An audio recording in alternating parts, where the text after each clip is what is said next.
hate to say it, but it's really hard not to move to this song. Let me see your body rock. Everyone knows this song, but have you guys heard the song Ring-a-Ling? I feel like that's the one to really talk about right here.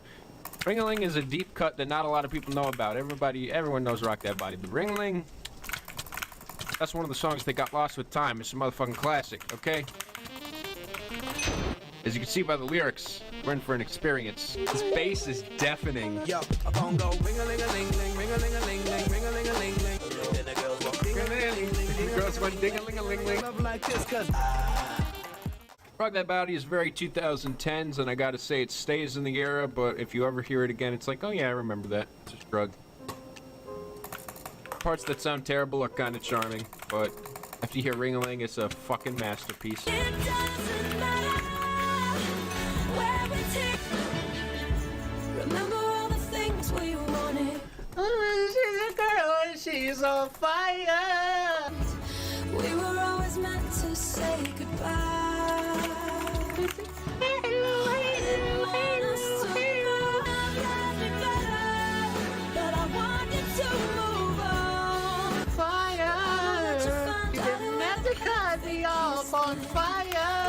Look, Already Gone has pretty decent production for the time, which isn't saying much. For me, this song is kind of still dog shit, but I like Kelly Carson's vocals quite a lot. Probably a strong shrug for me. Why? It's overall somewhat enjoyable. If I heard it on the background, I'd be like, oh, this kind of sounds like the 2010s. That's sort of fun. Next! This song's fine. Everything in the 2010s sounded alike, and I feel like Kelly Clarkson had a very good voice. Also, I messed up her name when I said it. Yeah, I grew a little. first kiss went a little like this. My first kiss went a little like this. And twist. Like this. And twist. Body look, lips like licorice, tongue like candy. Get you out your purse. Oh my god! Why? Why? Can we not? In our regular music has the subcategory of crunkcore, in case you're wondering. So yes, these guys dived into crunkcore. If you want to understand them a little bit more. In the back of the car, on the way to the bar, like my fingers in your hair. Lil Jon didn't die for this.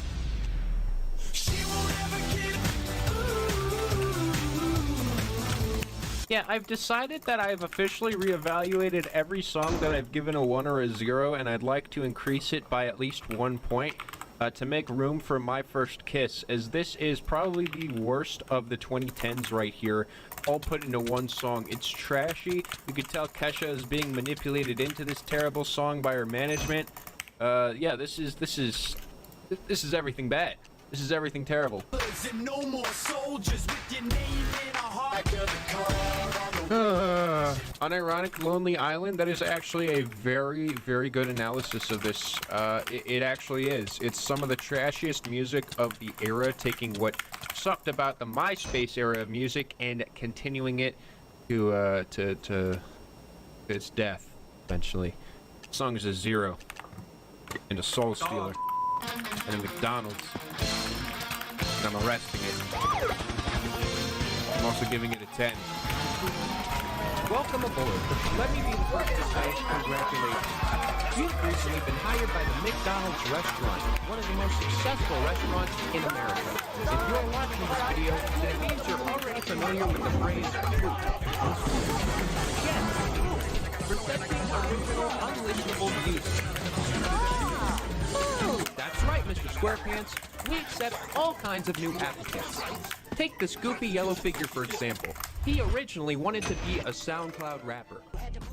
Without music like 303 and Broken Side, hyperpop would not exist, according to most of its big producers, so we gotta pay some respect for it. While this is true, no. What the fuck is this? I remember what you wore on the first day. This could be something. Can we not? It's better than one to figure out the rest of my life. country songs make me want to divorce my boyfriend's wife? Are streams better than melatonin? I don't think so. what you wanna first. I'm going under, and this time I think that nothing will save me. Dog. Do I have to explain? No. This is heterosexual music? Yeah, but actually, though. It may not mean nothing to y'all. Yo, finally! A good song! It may not mean nothing to y'all. Never mind. Shutting shit down in the mall. Last name ever, first name greatest. 4 pilots on a first name basis. In your city, faded off the ground. Come, labels want my name beside the X like Malcolm. Oh my god, wait. That's a reference to XXX Tentacion. Yo, fucking X calling X at 3 a.m. He answered with a Luigi board, dude. That's crazy. If you ain't been a part of it, at least you got to witness. Drinking the M&M potion at 3 a.m. Mr. West is in the building. Ain't no question who about to kill. I used to have good dreams. My story, my glory. I had raped the game young. You could call it statutory. Okay, that line. Let's talk about that line real quick, okay? Look, it's bad, but okay, it's bad. But is it as bad as this? Where is it? Where is it? Young ladies, I like them underage. See, some say that's statutory. But I say it's mandatory. My story. Okay, so I gotta defend my boy Kanye, okay, by saying let's compare criminals against criminals here, okay?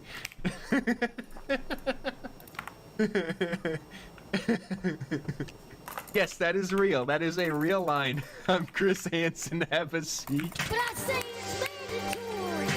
Is that not the worst line you've ever heard? When I heard that live on stream, my fucking jaw dropped. Like, I will never forget this. Like, the fact that this is a real song, that's real, it was actually released.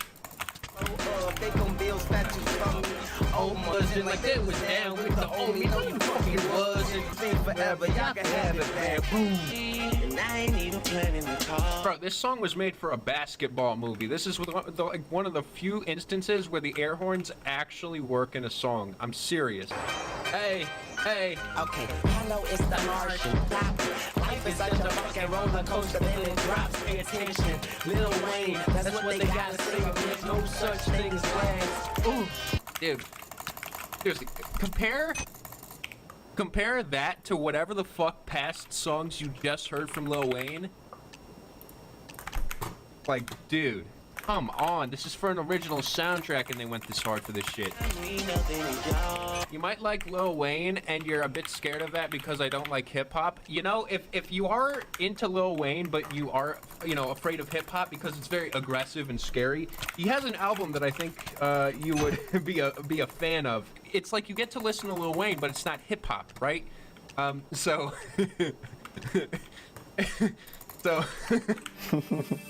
you know, so you get the good without the bad. She was a young girl, pussy, rolling flame. When everybody knew you moved and the game you played.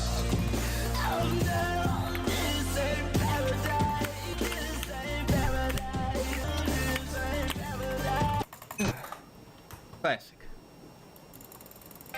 There they go, back in stadiums and shady spits flow. Nuts they go, macadamia, true feelings until true feelings come flying up out of our mouths. Never mind it. Payback when the phone goes so It may not mean nothing. Okay, so I like Forever a lot.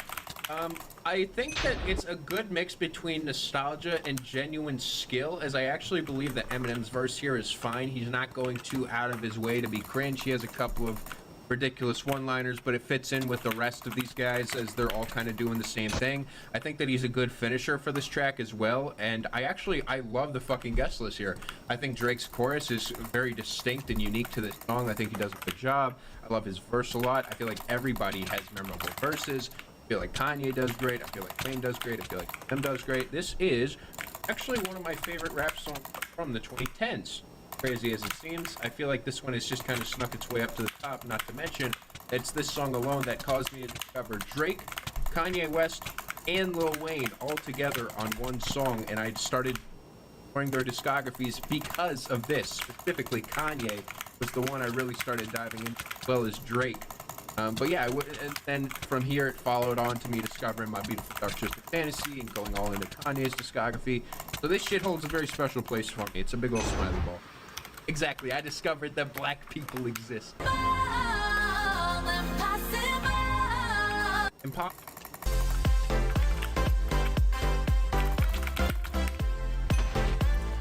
Ladies!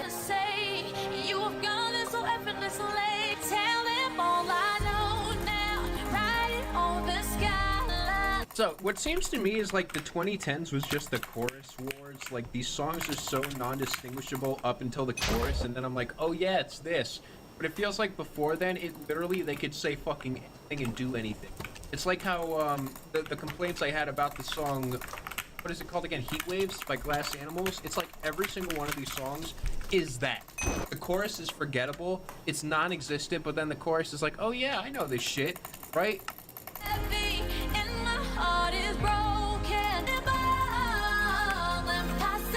Ooh. Hey, not bad. This is my fight song, taking back my life song.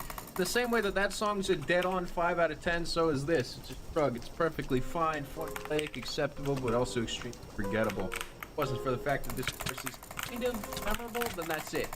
That's it. I have nothing else to say about it. It's fine. It's a good chorus. 1, 2, 3, Free by Britney Spears. 1, 2, 3 degrees. Oh, this.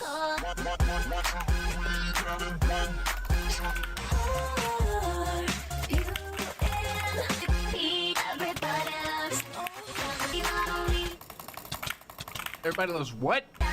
E? Everyone loves 303? I'm not sure. Supposed to be D? I would imagine it could be D. That one would make sense. P foot fetish? DP. It's DP, you guys. Oh, Daughtry. That's what it is. It's Daughtry. Oh, it's sweet semen. That's what it is. BBC. God, there's so many ones that could fit in there.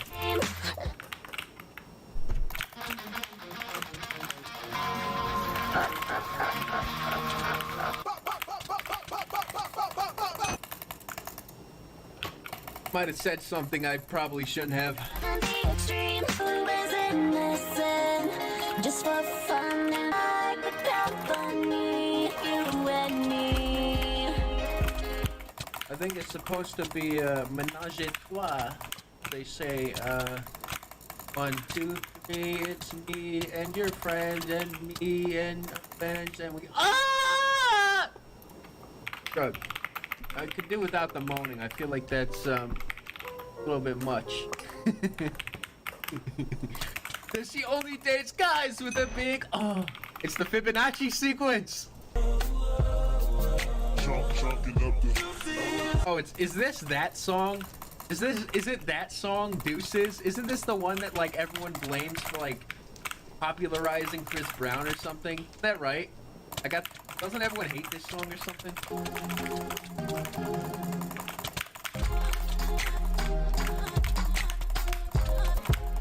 All that bullshit's for the birds. You regret the day when I find another.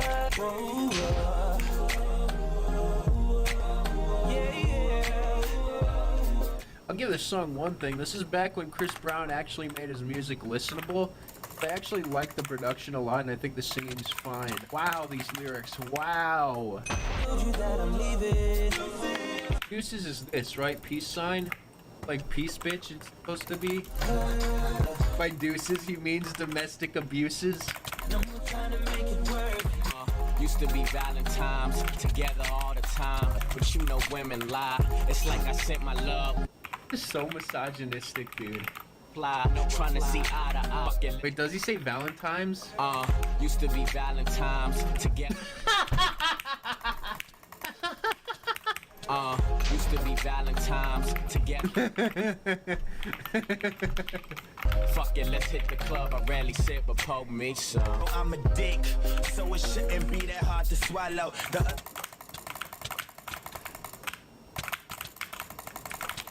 I'm a dick girl addicted to you.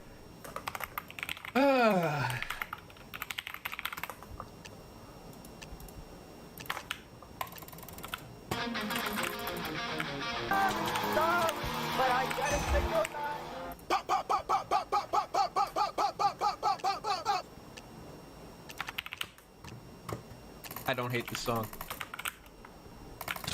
I'm sorry, I don't hate the... I think it sounds fine. Sure, it's by a terrible person. The lyrics are terrible, the attitude's terrible. But it's the same thing with Look At Me Now, which I think is a great sounding song. I listen to Look At Me Now unironically. I'm just saying it's not bad because I relate to it.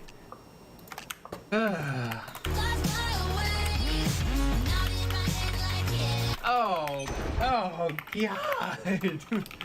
As bad as it is, it's good. I hopped off the plane at LAX with a dream, my cardigan. Everybody seems so famous. I'd like to pause to notice something that I didn't notice before with this album cover, something that I've done with my own thumbnails. For example, this. See how it's lit up, my face, and everything else is dimmer?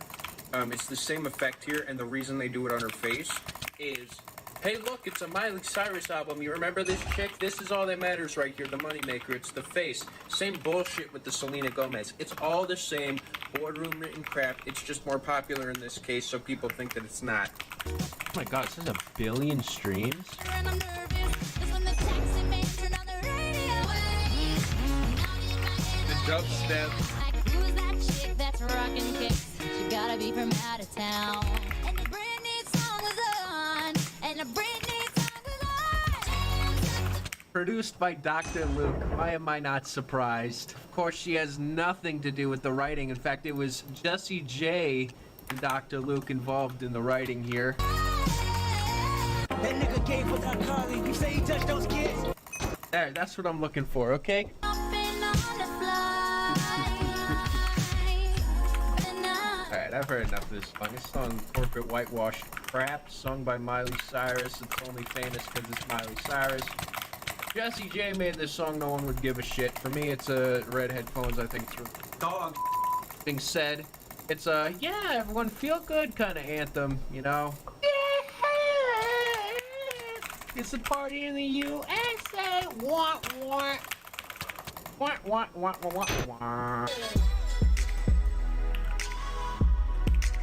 Your love.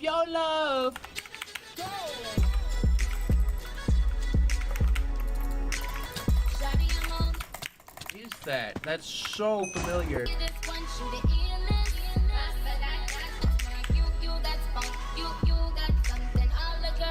You got spark, you got spunk. Spunk?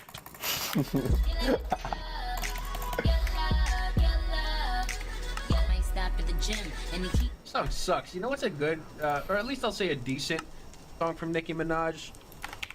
Here's one where it's like kind of a terrible chorus, but like, here's one where it's like actually her going kind of hard. I think this one's okay. Kind of like the beat. Look, sucker, this my gun butter. Street fighter bitches, this the upcutter.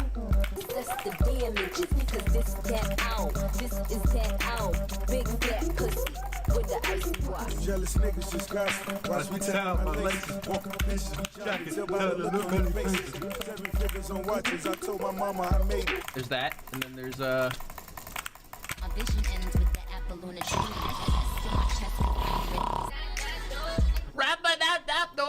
You know what's the worst though? What's the worst? Alright? Fucking Roman Holiday. Now, as a kid, I could not get past the first 30 seconds of the song.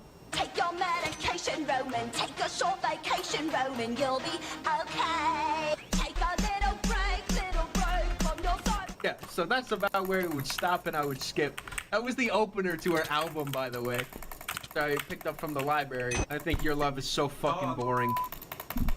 Super bass better. Next we have Tie Me Down featuring Ray J. Oh, this song. Gon' tie me down. No boys. She ain't gon' tie me down. Why you on the road? What? Sponsored by Raycon. Oh yeah, what's going on? What's going on with the lyrics? I'm like, you need to go somewhere else with this shit because I ain't gon' put up with you. What? You can't tie me down like a parachute. All right, you've heard that. You've heard the whole song. It's a shrug for me. It's sketchy, but it's dated, but it's kind of stupid, but it's kind of cute, but it's kind of whatever. Next song, Paparazzi by Lady Gaga. I'm excited for this one because I've heard that this shit's actually aged pretty well. We are the crowd, we're coming out. Got my flash on the street, I said don't have a price. I'm your biggest fan, I'll follow you until you love me. Paparazzi. Amazing how we've gotten how many fucking songs through here? We've listened to all these songs, and I gotta say, this is the first pop song that's aged well. This is the first one that I actually feel like could be released today and be like, yeah, I can believe it. All of these sound aged and full of shitty cliches at the time, but yet this Lady Gaga song is bliss. I love the sound of her singing. I love the whole package. The style of this is aged really fucking well, dude. Chase you down until you love me. Yeah, there's something very whimsical about the way she sings on this song to kind of make it feel like magic, even though she's like singing about this obsessive nature. She's making it sort of work. It's comparing it to paparazzi, making it catchy, but also that's like a glamorous thing in its own, you know? It's this weird like fashion diva thing that I think she's like perfectly embodying. There's no other superstar, you know that I'll be. I like Paparazzi. I think it works pretty well. I'd give it a smiley ball. It's one of my favorites of the day. I think it's the best aged of the day. It's about an A- for it. I think it's super infectious. The parts here that have aged, I don't feel like are the center of attention like many of these fucking songs that are carried by the instrumental. I feel like this song is carried by Gaga, and her performance takes the center stage, and I think she kills it. So, yeah, like this song a lot. I do apologize for the shitty noise gate. Hopefully it isn't too bad for you guys. I am trying my best to work around that. But regardless, this song grew a little bit on me. I loved it when I first heard it. But returning to it, I feel even more strongly about the things that I liked about this track, and feel even less strongly about the stuff I wasn't vibing with, like the bridge.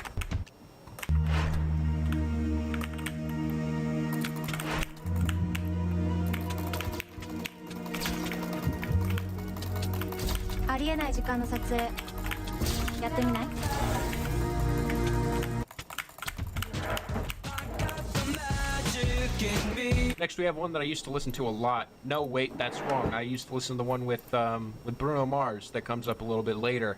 No, I always hated this song, Magic. I never got why people like this song. It features fucking Rivers Cuomo. I got the magic in me. Touch that track, it turns into gold in me.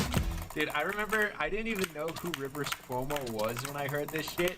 It's so funny looking back and being like, oh yeah, this was Ratitude era Weezer. Oh yeah. When I hit the floor, the girls come snapping. Magic, magic, oh. Pick a verse, any verse, I hypnotize you with every line. Oh man, what's happening? So come on, come on, and see the show tonight. Yes, B.O.B. fell off the face of the earth, literally. Yeah, this was back when he was actually doing okay, though. I actually like this era of B.O.B. quite a bit. I think that he eventually just turned to actual garbage, but here he had that charm, he had that flair, he had that flow, he had that fun. Man, I'm floating on cloud nine. I didn't even notice that, you're right. Why are there so many references to Pinocchio on like so many songs here? I've never heard like another era of music even talk about Pinocchio once. Besides, you know, when Tool used the Pinocchio code. But no, that's the third song today to say Pinocchio. Magic, baby. Andre 1500?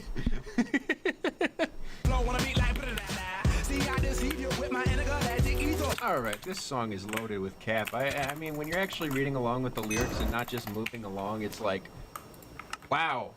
Lyrics do kind of suck a little. But you know what? A little shrug. Why? It's kind of fun. I like it. Got some magic to it, you know? I like the fact that he's like, oh, I'm gonna trick you with my flow to make you think you're listening to a good song. I'm like, it kind of worked. If I had to write a note, I'd say Rivers Gratitude Tomo meets Bob and they make magic. Alright, next song is I Am in Misery. You guys hear that Maroon 5 has been cheating on his wife? That's right, with like Instagram models and shit, and like, oh my god, baby, you're so hot, hot, hot, hot. Oh yeah!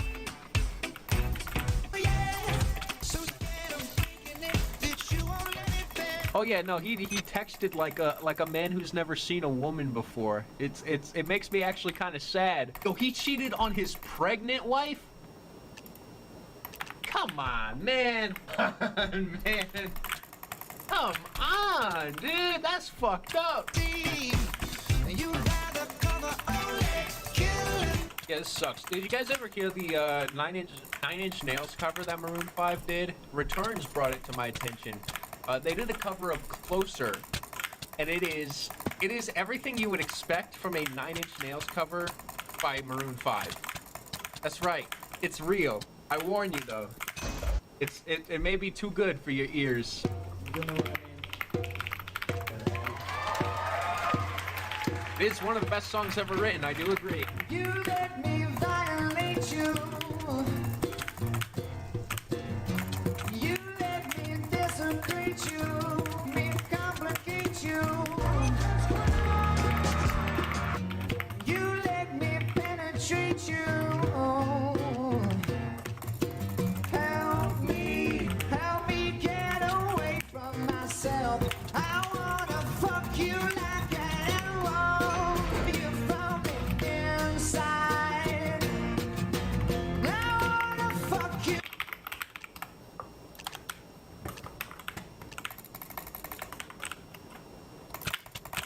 It's a 10. I'm feeling.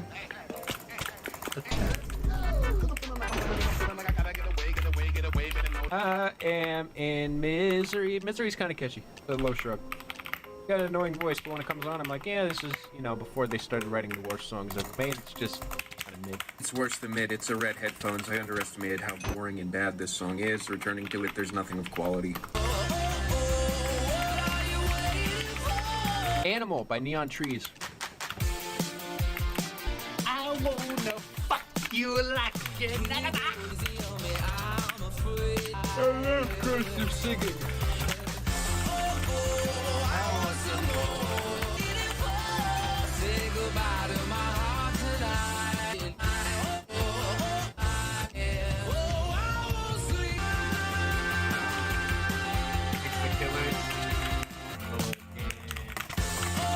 Animal has a very catchy chorus, a lot of energy. The production is aged like crazy. It sounds like the 2010s, but kind of a goofy whatever song for the 2010s. Even if I do get sick from the song, I don't think it's the worst thing to come out of this era. It's a drug for me. Young money, young money.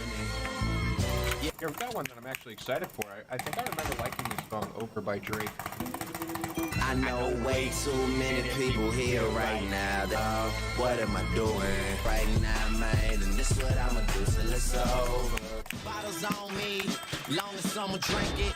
Never drop the ball. Teach you how to speak my language, Rosetta Stone. I swear this life is like the sweetest thing I ever known. I'm a believer, it wouldn't be the first. Beat is kind of dog shit, but it kind of works. Way too many people here right now. Back when Drake was black. I got this shit that make these bitches go insane. Did it? I know. So, I like this song quite a lot, actually. I like the beat. I think it works with him. The orchestral fun. Overall, I actually think this is aged quite well in a way that's like vintage. You know what I mean? It's like humble Drake back when he was just kind of trying to already, you know, he had hunger. Wasn't trying to ruin the music scene, so it's a smiley ball for me. As before he became the worst artist of all time. Next, we have Take It Off by Kesha.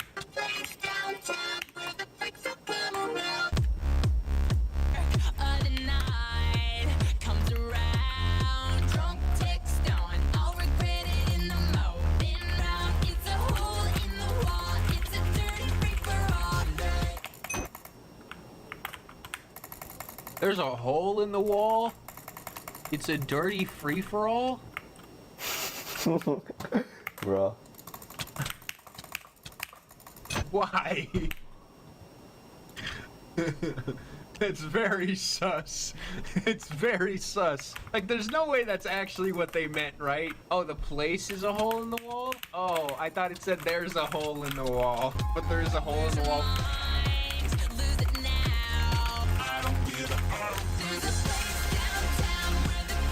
Look, this song sucks ass, right? I think nobody's doubting that it sounds like fucking dog. The noise gate here is absolutely infuriating, so I'll just repeat what I said. I basically said that, look, this song is trashy. Everyone kind of expects that. I feel like she has better trashy songs upon returning to it. I think that she has some good singing here, and I think it's kind of a fun jam. It's grown on me a little bit. It's probably not a red headphones anymore, but yeah. I can't go any further than this. Ooh, I can't see me going any further than this. Ooh, my only wish. Girl, I'm thinking about you. Just thinking about you. Every single yes, I'm really missing you. Right up the borderline is where I'm going away for you. Cause girl, I want you right now. Song is a hook. About it. I think the chorus is kind of suck, or I'm sorry, the verses kind of suck, but I feel like it kind of works in the futuristic way. I genuinely like this song. It's a smiley ball. I think it's by far the best song on this entire album. I think it's one of the best they had in this cycle of, or it's probably the best song they've had in this cycle of futuristic bullshit, including this album and the one they released next, which was a terrible fucking song, or a terrible fucking album. I don't feel like it really holds up to some of their best songs, like Let's Get Retarded, which I still think is probably the best song. Introducing Erika's ILP. All right. You're on the phone. You belong with me, Taylor Swift. Oh, rinky-dinky bullshit, huh? Girlfriend, she's upset. She's going off about something that you said. Wear t-shirts, she's cheer captain, and I'm on the bleachers. Whole time is I can treat you better than he can. I can light up this whole town. God, guys, if this was reversed, this would just be creepy incel core. Ugh. Women, am I right? They're so. Heels, I wear sneakers. To treat you better. I think that it's wonderfully written. It's like a girl's diary wet dream, and I think it's perfectly executed for the rinky-dinky nature of it. It actually is very aesthetically, you know, understandable, and it's aged pretty well, so it's pretty good. My chick good, my chick do stuff that your chick wish. My chick bad, my chick good. I used to listen to this one all the time. My chick bad, my chick good, my chick bad, better than dirt. My chick bad. I'm saying my chick bad, my chick good, my chick do stuff that your chick wish she could. So pull pipe down, you ain't talking about shit. My chick bad, she's full grown. My chick bad, tell your chick to go home. Mainly, though, the song kind of sucks. It's a shrug for me. Kind of fun to sing along with, but compared to How Low Can You Go, the song is annoying as shit. And it's aged terribly. The effect is terrible. It reeks of the bling era, and it's also way too long. There's... Cooking for me. Oh, but wait, there's Nicki Minaj. Hold on. Hold on. Whoa. Bitches wanna try and be my bestie, but I take a left and leave them hanging like a testing trash. What? How did I never catch that? But I take a left. That's disgusting. It's going down. Basement. I'm in the house like carpet. Chef cooking for me. Wow, that's not as good as I remember. It's a shrug. Please tell me how low is here. Yeah, it is. I'm stupid, I'm useless, I can't do. According to you, by Orion. Ghost Bitch a one-hit wonder. This is the first time I clicked on someone and they got under 1 million monthly listeners. According to you. And they got under 1 million monthly listeners. According to you. I'm stupid, I'm useless. difficult, hard to please. Oh my god, this is reeking of the 2010s. Yeah, the whole time if you could. I'm beautiful, incredible. Said I don't feel like stopping dancing. Baby, tell me what I got to lose. Now, I'm gonna play you guys a song. I use this as the generic song. Quite literally the most generic song ever made. And it's made in 2016, like 6 years after this shit. Listen to this crap. From the piano line to the lyrics, every lyric is a cliche. For copyright, I'm gonna sing this. Like a small boat on the ocean, sending big waves in motion. Like how a single word can make a heart open. I might only have one match, but I can make an explosion. And all those things I didn't say, wrecking balls inside my brain. I will scream them out tonight. Can you hear my voice tonight? This is my fight song. Take back my life song. Prove I'm alright song. My power's turned on. Starting right now. Be strong. Yeah. It's the biggest fucking load of crap girl boss bullshit that like has no fucking kick behind it. It actually sounds AI generated and lifeless. It is one of my least favorite fucking songs of this era, and I said in a video that it's like the most 5 out of 10 song ever, but that's only because it's literally the most generic sounding shit, and I feel like it's the most like cliche fitting into the background of the background song that's ever existed. According to you, gives me some shit. You know what? That's actually a good way of wrapping that up. I don't think I have to say anymore. The song grew. It's boardroom written crap, but even I'm not perfect. I actually think it's okay.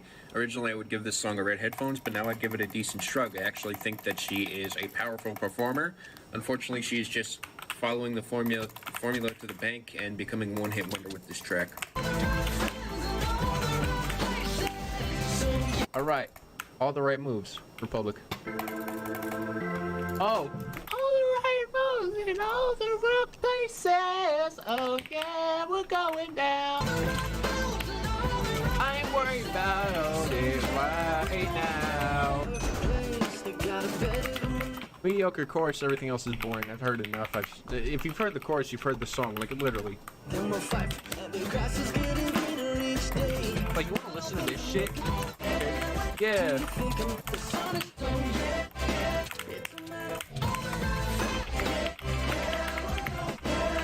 Seriously, tell me that it's not just a fucking chorus, and the rest of the song is fucking filler dog shit. Next. I recommend Epiclar Duo Plus from La Roche-Posay. Next we have Do You Remember, Jay Sean. Moving the fuck on from there, my god. 7 plus, nah, that shit. Dog. We got all the right songs in all the right places. Oh yeah, we're going down. It's the fucking like, it's the most flaccid but yet large, explosive way of saying, oh yeah, I got all the homies here, let's fucking have a good night together, but yet it still feels like a fucking shitty frat party, dude. I hate it. Hey! Yo, yeah! Oh, and Chantal?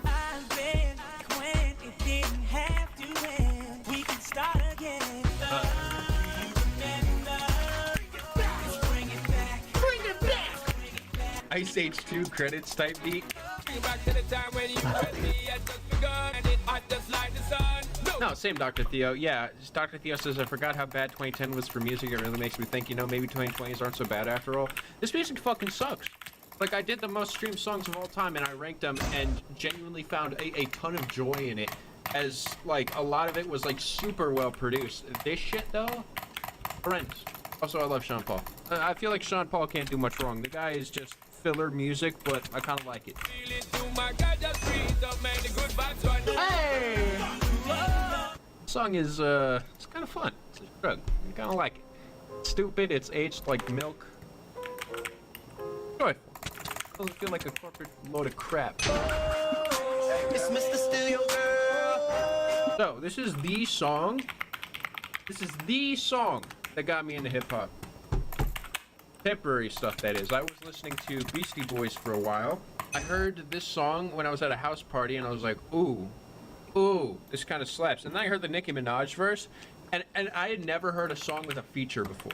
Like, that was new concept to me. So I just thought it was like this guy, but like he pitched up his voice, and I thought it was like the coolest thing ever. Like, this totally is gonna fucking bring me back, dude. Yeah!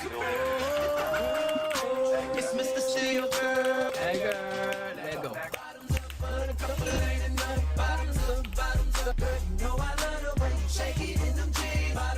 You know what it is, girl, we back up in this thing. If I go get these bottles, we go alcoholic. Oh, you know what's so funny? The clean version censored any reference to alcohol. So the word alcohol was banned from the radio on a song called Bottoms Up. America moment. Can I get that Patron? Can I get that Remy? Can I get that Coke? Can I get that Henny? Can I get that Margarita? Wanna rock, rose? Okay, let's get it now. I'm with a bad bitch, he's his friend Slim, baby, and we be doing donuts while we waiting like we 80. Do you like my body? And a Nikki. Rest in peace to Anna Nicole Smith. Oh, that's a good ass Nicki verse, man.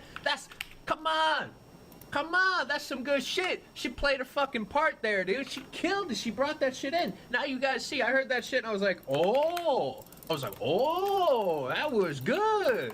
That was good. She fucking makes this song for me. It's a smiley ball. Trey Songz is good. He does a good job at making it like, you know, a good club banging, ass twerking song, right? I'm a big fan of my ass twerkers. You know what I'm saying? Like club banging shit gets the 8K out when I'm at the club. You know what I'm saying?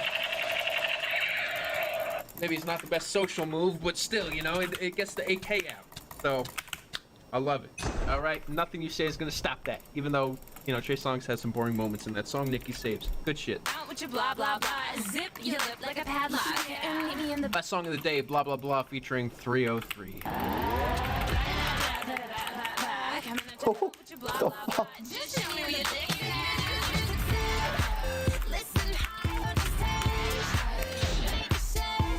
How can that blah, blah, blah? If you keep talking that blah, blah, I don't care what my middle name is.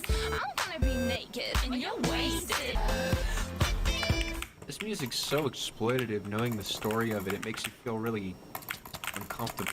Oh yeah. The cut to the chase, kid. I'm gonna be naked and you're wasted. Whoa. Bro, this album has an average score of a 64. Pitchfork gave this thing a 73.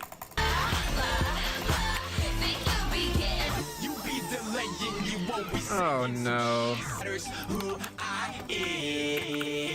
Yeah, this is apparently by far the lowest rated song on this album, and it's not even close. But that being said, someone's making a mention of Playboy Cardi, and other people are saying it's far before its time. Unfortunately, I actually, funny enough, agree with that. Like, I actually agree with what they're saying, but yet these two songs that I've heard have been by far the worst possible songs from this album. The song is terrible. 303 is terrible. Extra Here is terrible, and I hate to say it, but I'm willing to give this kind of trashy crap a chance. This is not it, though. This is a failure of a song. It's a dying fucking fetus on the ground after it's been like removed from the fucking body through a C-section, dude. This thing is disgusting. Next! Oh, there is nothing next. Oh. Well, shit, there we go. Alright, ladies and gentlemen, here's what's going to happen. I'm going to re-listen to all these songs. I'm going to give updated ratings. And then I'm going to do a full list. And we're going to have a video out. What's up, you guys? It's Bradley here. I have decided that I'm going to be doing either the full ranking at the end of next video or do a separate video on it. Either way, I am not going to be ranking what I just listened to here until part 2 is out, so that I can just combine both lists and we have a full list, and I think that's going to work way better. Regardless, thanks for watching, and thanks for getting clickbaited, bitch. Subscribe, you know what I'm saying? Get shit on, kid.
This video is not a joke. I was an easily frightened child. There's a lot of stuff that freaked me out. Stuff like Alien Mr. Burns in the X-Files episode of The Simpsons, or the scary lion from Teletubbies, or this Loch Ness Monster documentary I got left alone with. Now they're all scary subjects at the best of times. Aliens, a fucking lion, a sea monster. I can see why they would have scared me as a kid. But until recently, I've had trouble rationalising why I was so fucking scared of Wallace and Gromit. Because they're not horror stories. There's only one or two scenes across all the shorts I would define as out and out scary. But the horror comes in several different ways, both in the seen and the unseen. The scene is obvious. Claymation is fucking scary. And Aardman Animations, the company that made Wallace and Gromit, have proven they know how to leverage that scariness to best effect in some of their less child-friendly shorts. Let's take a look at their short Babylon, for example. This was Aardman's contribution to the Sweet Disaster anthology series, which was a bunch of shorts each depicting their own vision of the apocalypse. It takes place in this grim, war-scarred, kind of neo-blitz vision of Britain, and we're a fly on the wall at this penthouse party of kind of free market Tory type arms dealers as they backslap and absolve each other of any guilt they've accrued over their warmongering. And you know, they're drinking, they're making merry, generally being serpents. Oh well, this thing is looming over the proceedings. He's like their greed and their guilt. Fucking eyes, man. Because Wallace might just be a lovable old guy who only wants to make invention. But listen, you're watching too much lowly hentai, and I mean, to be honest with you, I'd rather you do math at this point, you know what I'm saying?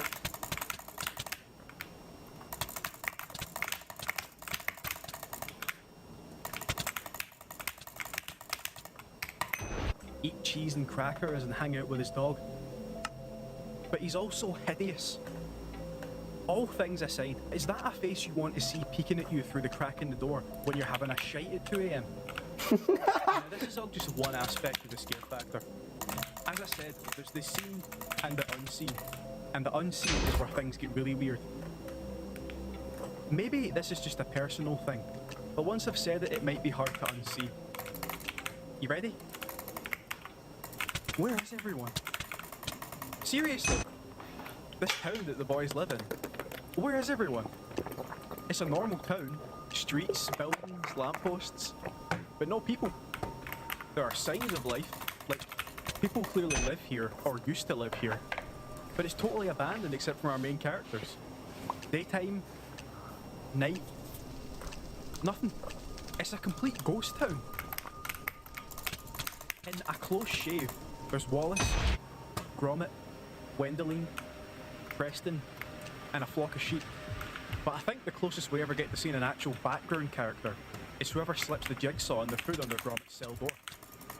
A grand day out had that robot on the moon, but he just raises more questions. Who made him? Why is he there? Has he just always been there? Is he still there? Did you see how fast it resorted to violence? And I know that Curse of the Were-Rabbit had a whole load of townsfolk. And I think it's for that reason the film never really made a connection with me. Being a feature film, obviously they've got more of a budget to model as many plasticine people as they want. But that made it lack that quiet oddness that the short films have. There's this sort of horror concept called liminal spaces, which has been getting talked about a lot recently. From what I can work out, a liminal space is an environment where you expect to see lots of people, but there are none, and that gives it a very uncanny feeling. If you've ever been in your school after hours, or taken a walk in a major city on New Year's Day, you've probably felt this. And that feeling comes to me in spades when I watch Wallace and Gromit, because of the lack of background characters. The town itself, too, is sort of creepy. It's this empty, slightly grim northern outskirts, sort of cartoonishly welcoming, but with these echoes of industry, smokestacks and faded adverts on the end of terraced buildings. One of many towns that would have been booming in pre-Thatcher Britain, but that was left impoverished during and after, leaving only quiet warehouses overlooked by chimney shadows cast long by sunset, like the view from a high window in some Lovecraft seaside town. The whole experience of watching a Wallace and Gromit short just sets off all kinds of alarm bells in the back of my head that something is just not right. And a lot of the time, this horror that comes from things that aren't intended to be scary is often the strongest. Why is that? If you see what I see, please let me know, so I know I've not just been losing my fucking mind for the past 20 years. And if you've never noticed what I've been talking about, maybe give them another watch. You might see an element to them that you never saw before.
Don't advertise on Google Ads or Facebook before blocking click fraud with Pixies.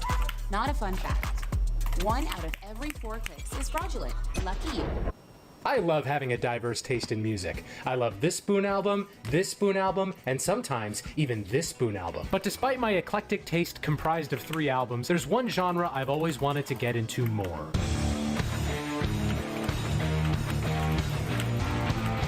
Metal. And today's the day where I do the thing I just said I've always wanted to do. So, this isn't an expert opinion or a definitive guide, this is just one guy trying to get more into metal and sharing his thoughts in the process. First off, I just want to lay it out. I don't hate metal or anything. This is not going to be Metal Hater Destroyed by Riffs and Growls. Metal and I are not on bad terms, it's just we've seen each other at parties before, but haven't really struck up a conversation. To change that, I asked my followers on Twitter, what's one metal album to recommend to a newcomer? I then made a list of the most mentioned albums and set out to become a lover of all things metal. First up, Pizza Death. Oh, I get it, I'm already being pranked. Let's actually start out with 3 classics. First, Black Sabbath's Paranoid. One could reasonably consider this a godfather of heavy metal. It exemplifies the qualities that will define metal going forward. Loud and menacing guitars, intense drums, growling vocals. You can hear all of this on the fantastic opener, War Pigs. Generals gathered in their masses. Get out of the way. Loving the ludicrous feature too. Honestly though, if I didn't know any better, I'd say some songs on here are straight up blues. Makes sense, since Black Sabbath came up right at the tail end of a big blues boom in late 60s Britain. It's a great record, and it showed me how captivating the barest foundations of metal can be. Next up, Metallica. Before I listened to any record, I knew Metallica were gonna be in here somewhere. It's in their name, for God's sake. The specific record though, I wasn't sure about. The Black Album, the one with the snare drum, the one with no bass, the one with the table. But the record that most people suggested was Master of Puppets. From what I've read about Metallica, this record came from their legendary thrash metal period, before they got more accessible and popular. For the record, thrash is one of many subgenres within metal, and one that is defined by its speed. That doesn't mean the record flies by though, because these songs are way longer than the ones on Paranoid, but I never found them boring. In fact, Metallica do a great job of keeping things fresh with tempo changes, which will end up being a big part of many of these records. It also helps that both Puppets and Paranoid have had major pop culture moments. Master of Puppets, the song, featured heavily in the latest season of Stranger Things, and Black Sabbath's Iron Man was famously used in the hit Marvel film Howard the Duck. The third classic is Iron Maiden's The Number of the Beast. This one caught a ton of flack upon release, with some organizing burnings of the band's music, and these days it's a harmless mainstay of SiriusXM's Octane. SiriusXM, burn it. The songs on Number of the Beast belong in stadiums. They are epic and catchy and make you feel like a badass. The title track and Run to the Hills being highlights especially. I'm feeling pretty confident so far. Let's jump ahead and check out some black metal. Dark Throne's A Blaze in the Northern Sky.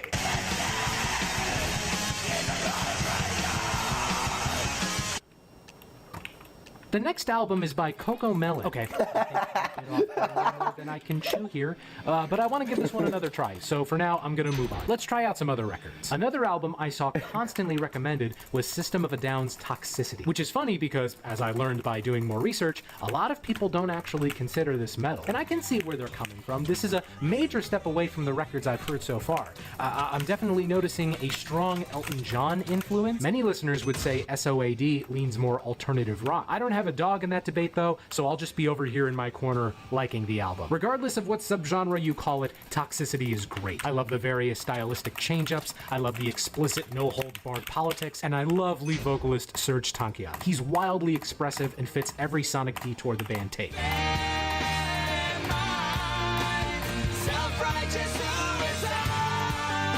I also saw people recommending Linkin Park's Hybrid Theory. Really? I'm not saying it's bad, it's a damn good record. I don't know where I'd be in life if I didn't hear this in elementary school. It's got great hooks and engaging vocals, whether they're sung by Chester Bennington or rapped by Mike Shinoda. The reason I was surprised is my own bias, having grown up hearing them on pop radio. I know it's kinda silly to say, but Linkin Park have always been pop music in my mind. I mean, listen to In the End again. Are you telling me these guys weren't huge Doobie Brothers fans? Linkin Park and System of a Down both belong to a subgenre called nu metal, which blends metal with conventional rock and occasionally even hip-hop. Same with Deftones apparently, though I didn't really hear that when checking out their acclaimed 2000 record, White Pony. Apparently this album was the start of them tinkering and experimenting with their sound, which has led them to be, at least from what I've seen, one of the most well-respected metal-adjacent bands today. I didn't love this. Everything about this record on paper should be an easy win for me, but at least right now, I missed that thing. You know, that moment where everything clicked. Then again, I felt the same way about Spoon when I first checked out Kill the Moonlight, and now they are my entire music taste. But I still want to dive more into Deftones stuff in the future. And speaking of diving in, let's run through a few more records I checked out. Now, Ghost is a band that I already know and enjoy. The first song I ever heard from them was from this record, Meliora, Cerise. And I love this song, especially the chorus. I can see through the scars inside you. God, that part sounds so good. The rest of the album does not disappoint. I love the addition of elements from symphonic and choral music. Gives the full album an epic feel and validates my music degree. Definitely worth checking out. Gojira's From Mars to Sirius, I'll Burn It, is considered a big deal in progressive metal, with these titanic riffs and an overarching narrative centered on environmentalism. I'd also call this one epic, but not in the same way as Meliora. It communicates its ambitions less through diverse instrumentation and more through how powerful every note feels. Another one worth checking out. Slayer's mainstream breakthrough, Rain in Blood, is just as abrasive as all these records before it, not just in sound, but in lyrical matter. The opener is about the experiments done on humans in World War II concentration camps. But what surprised me most is how clean it sounds, which can be credited to Rick Rubin?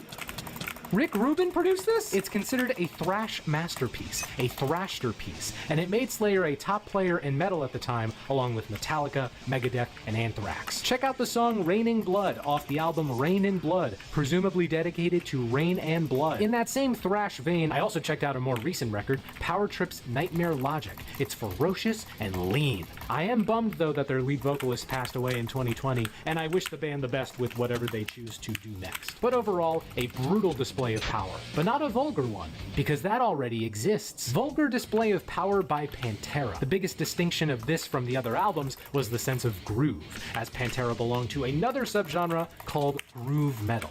And out of any record I've listened to so far, their ability to switch grooves at the drop of a dime kept me the most engaged, especially on This Love.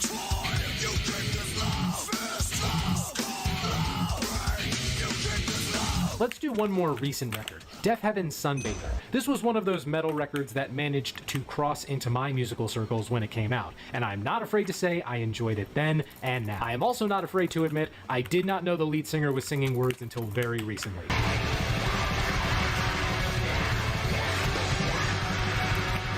It's not like you can really hear them anyway. Sunbather is often considered as much of a shoegaze record as it is a metal record. I will posit that it also belongs to a third genre called good. The ending section of Closer, the Pecan Tree, always gets me emotional.